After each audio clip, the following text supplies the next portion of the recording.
I just want to provide some opportunities to reflect on and share ways that this shows up in facilitating virtual learning. So one of the things that I think about a lot, which Sandra talked about, is the platform that I'm using. And so when you're thinking about how to assess learning, how to co-create meaning with your colleagues through professional development, I often think about how the platform itself is going to shape that process. So a simple example is that if I want to ask kind of a complex question, and I have a lot of participants in the webinar, the chat box might not be the best tool for that, because when folks write responses that have several sentences and a lot of people are replying, it actually gets very hard to read it. So I might have to think about other platforms used for those more complex questions, if it's breakout groups, etc. Or I might think about changing the question to really get at, is there a way that I can assess this in a way that is simple, concise, and brief? Because then I might use Kahoot, or I might use the chat box for that, because the platform itself will change the behavior around engagement. Obviously, pacing and timing, sometimes less is more during this time. Sometimes we have to recognize that when we're under a lot of stress, we have to it reduces our capacity to take in large amounts of information. So we really have to chunk it and recognize sometimes it's better to focus on a few kind of key takeaways from a webinar and not give folks too much.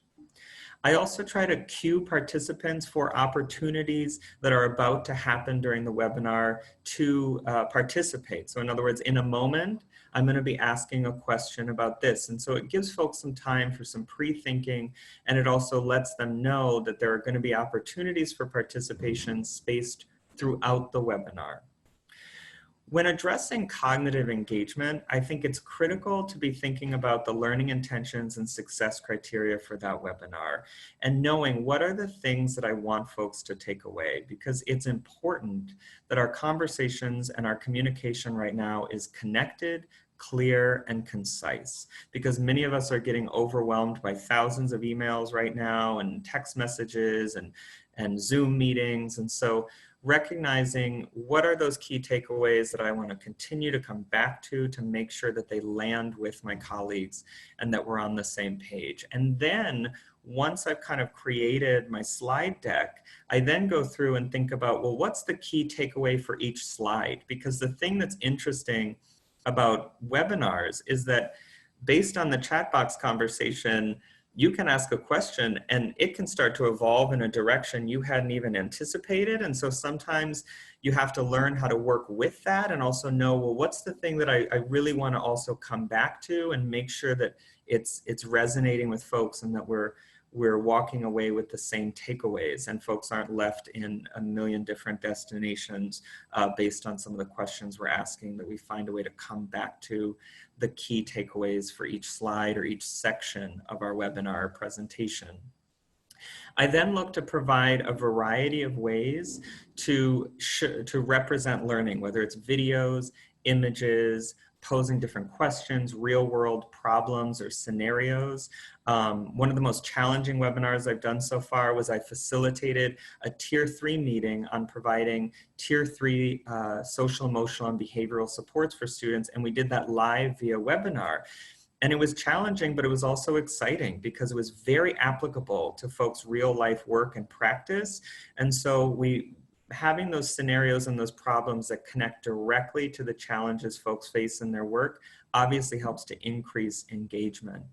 And I also like to, for asynchronous learning, compile additional resources, which I personally like to compile in a Google Doc that I share with folks after the webinar, that has different resources, articles, videos, etc., where folks can take their learning further after our time together.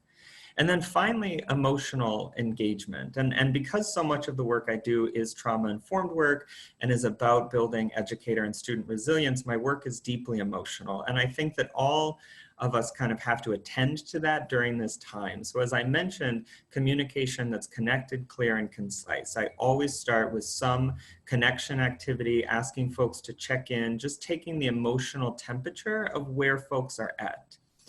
And oftentimes when I'm facilitating, and this is a personal thing that not everyone, some people might even be annoyed by this, but I will often read the different messages that are coming through in the chat box. And that's actually intentional during this time. And one of the reasons is because I might be facilitating webinars with a rural or remote school district or places where folks are experiencing pretty significant isolation.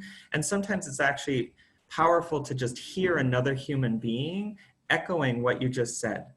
Because sometimes I'm working with educators and they'll put in the chat box, I'm feeling alone, I'm feeling disconnected, I'm feeling isolated. And so sometimes it's powerful just to acknowledge on the other end that you're seeing that, you're hearing them, and that there is a connection right now. I'm also very intentional about the graphics and the images that I put on my slides to ensure that they resonate emotionally with the content, or that they further the learning, or if there's an opportunity to provide some lightheartedness or some humor and it's appropriate, that I look for those opportunities to have emotional resonance between both emotional and intellectual resonance between the images and graphics and videos I embed and where folks are at. Because also, if there's an opportunity for humor, humor is a bite-sized resilience strategy. And then lastly, I always try to close my sessions on, especially knowing that folks are often at home right now and maybe taking care of kids and have a ton of different concerns and responsibilities. I always try to end on the positive and the actionable.